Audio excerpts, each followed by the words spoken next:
So good morning guys. Ito na pala ang itsura ng aking bahay. So binagyo ng Yolanda.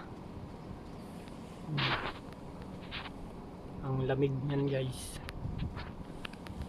Parang ano lang siya, no? Putik. Nalagyan ng dayami. Yan yung wall dito. Wall ng aking bahay guys. Natuklap na sa lakas ng hangin. O, di ba? Parang dayami lang siya guys ba?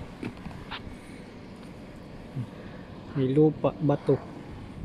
Dayami. Yan o. Pinatigas na lupa.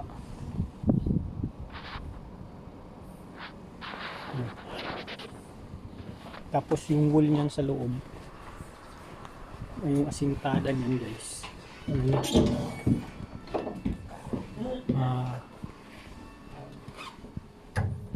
na siya.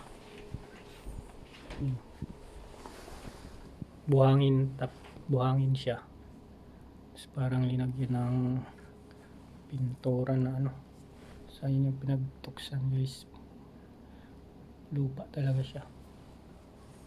Ang lupit na ng magkagawa nila.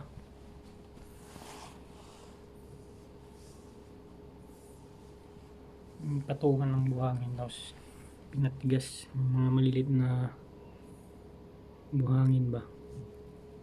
Tapos parang pininturahan siya, spray ng pintura. Ang lupit no.